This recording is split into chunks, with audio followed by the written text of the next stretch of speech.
wisdom within us. There is a divine presence. There's a divine Father in each and every one of us. And we can call it whatever we choose. We can say, I've got the presence of God.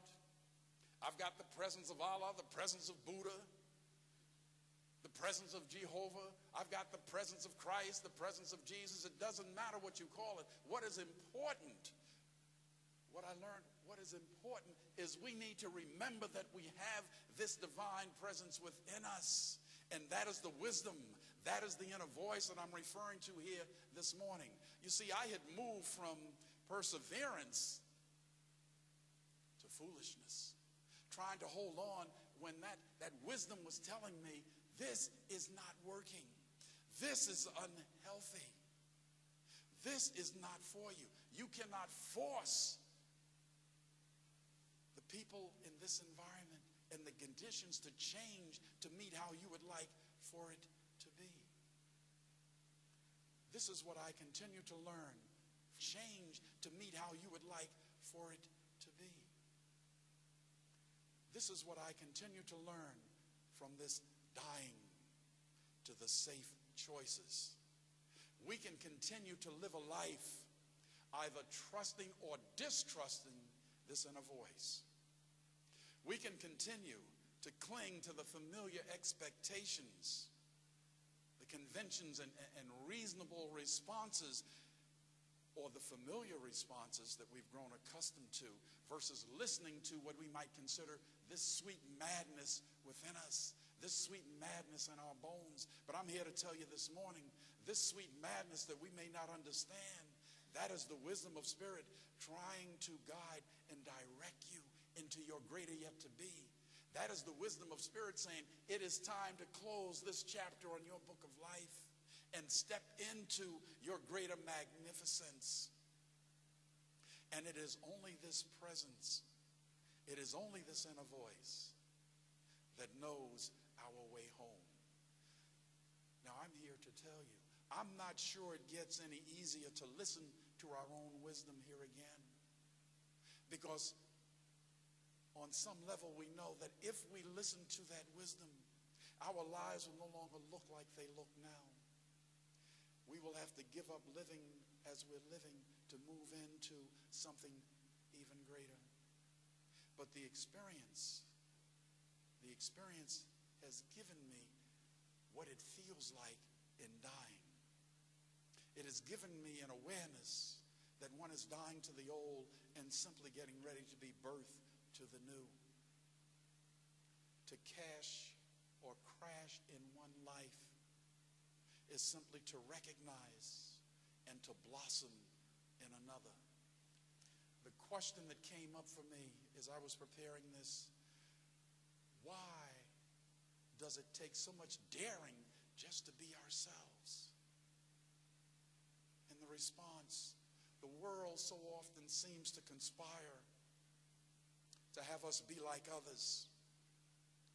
Of course, there is much that is alike in each of us, and we need to celebrate that. But not at the price of our true identity, not at the price of our self-worth, not at the price of our sense of being the person that the infinite has birthed us into being. We have an obligation and a responsibility,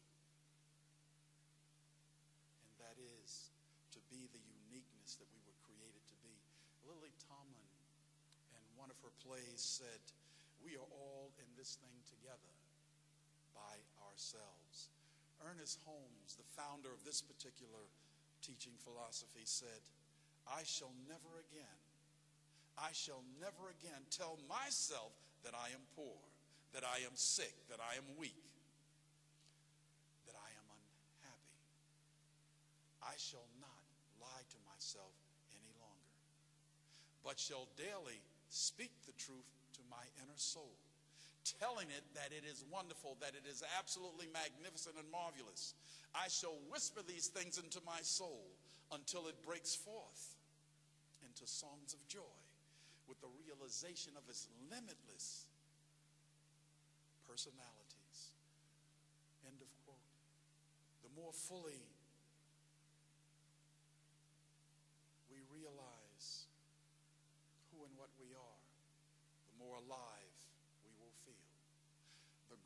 will feel the aliveness of pure spirit that is coursing through our veins with a full complement of energy.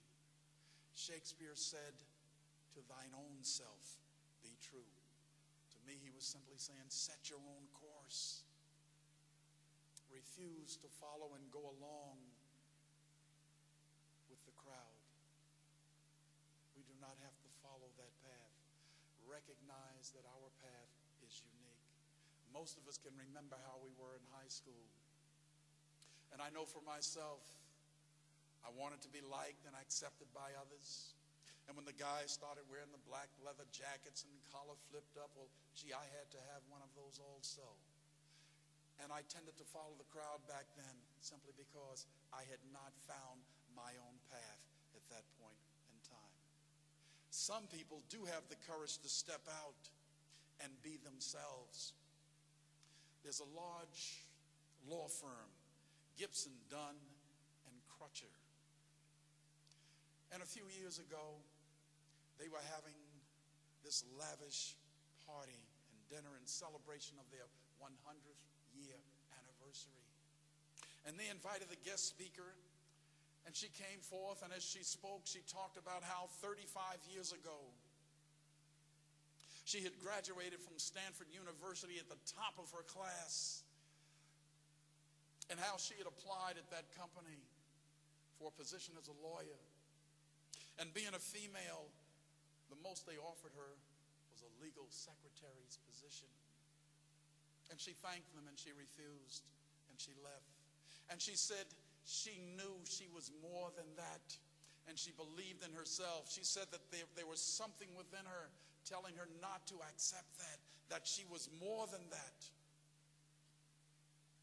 And she went on to become a lawyer elsewhere. And she moved up. And she became a Supreme Court justice. That woman's name is Sandra Day O'Connor. In Psalms 91:7, it says, 1,000 shall fall by thy side, 10,000 shall fall at thy right hand, but all of this will not come nigh your dwelling place.